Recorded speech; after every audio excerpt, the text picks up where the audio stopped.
Hello guys, I just finished watching the final trailer of Squid Game Season 2 frame by frame and I found out 20 hidden details and Easter eggs that I would love to talk about right now. You see that woman? Her actual name is Gyu Young and she is 28 years old. It has been rumored all over the internet that she is going to be the love interest of Sang Gi-han. She will play a very significant role in this season. By the look of the quote, you can basically anticipate that this man is the famous salesman of every Squid Game challenge. And that means he went to Gyu Young and invited her into the game. Over here you can notice Detective Junho torching at a black coat on the hanger, and here you can see some plans sketched on the whiteboard, and that makes me wonder that Detective Junho probably broke into the archive room of the Squid Game compound on the island, because the signs on the glass in South Korean says restricted area and keep out. As you can see, the pink guard is escorting Sang Gi-han into the limousine. The frontman was not inside the vehicle. He was talking through a piggy speaker which was never seen in season 1 of the show. When Sang Gi-han says that he wants to be included in the game, he wakes up inside the Squid Game compound, and that means he was escorted to the compound using this limousine. For some reason, I have a feeling that this woman might play a very mysterious role in this season. The way she was looking at the camera, it doesn't seem like she is going to be an ordinary player in this game. In season 1, Il-nam was shown to be the most enthusiastic player in this game, and by the end of season 1, he turns out to be the founder of Squid Game. And right now, this woman also seems to be surprisingly enthusiastic about the challenge, and it's making me feel like she might be related to Il-nam in any way. If you look into the back of the ground, you can basically notice that very few people actually died in the red light green light challenge. But in season 1, almost 40% of the participants died during the first game. And it kinda makes sense to me because Sang Gi-han is the only person who knew about the game, and he probably played a very significant role in saving the lives of other participants. When everyone else was standing on the line, this guy from the back just pushes everyone to the ground to be killed. And that event works as a great evidence that he actually wanted as many people as possible to get eliminated so that he gets a higher chance of receiving the prize money. And this behavior of him kinda reminds me of Sang-hoo, who was shown to be staying behind the other competitors so that he doesn't get killed easily.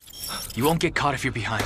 Somebody else. Over here, you can get to see this man convincing his mother to stay in the game so that they can pay off their debts. And guess what? In season 1, there was also a participant who was shown to be joining the game along with his wife. Unfortunately, his wife had to die to save him, and he also decides to kill himself out of guilt and trauma. And I'm also getting a strong feeling that his mother will also have to sacrifice her life to possibly save her son. You can notice a guy holding a Catholic rosary in his hand, which can also be seen in the first season. There is a guy who was shown to be extremely religious, but in the end, he turns out to be a hypocrite trying to win this game by using others as a bait. You killed those guys out there.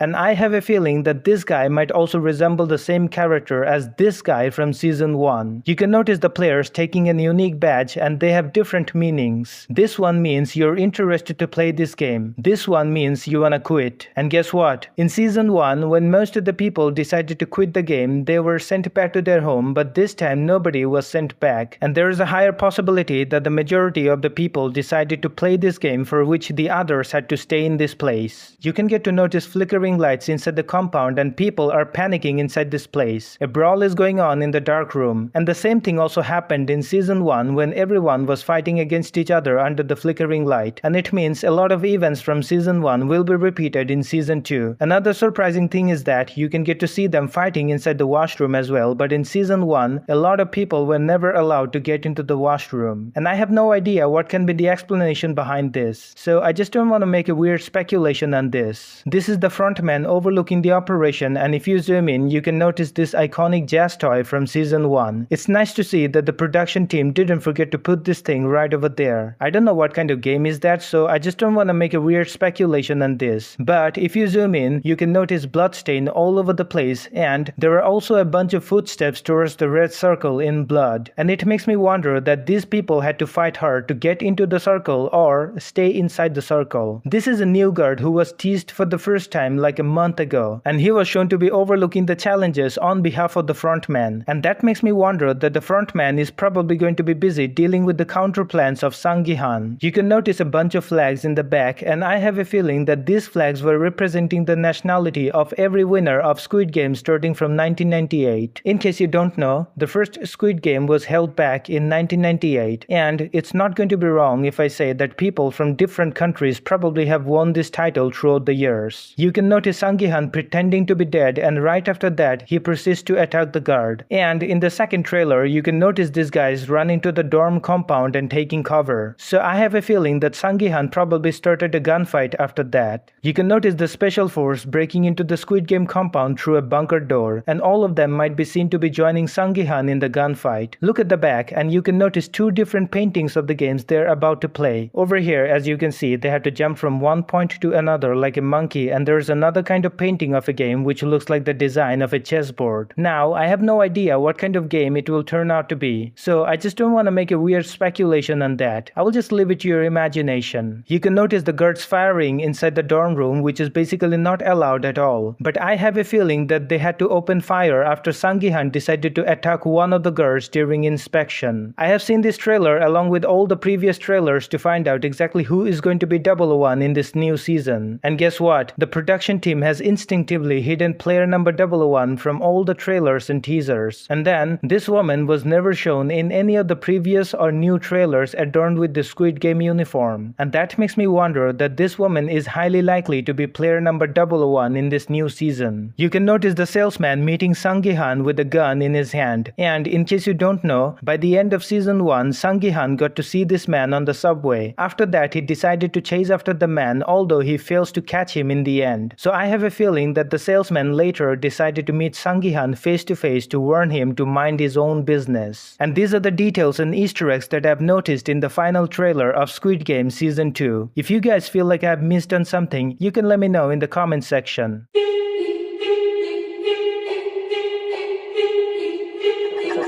Magazine.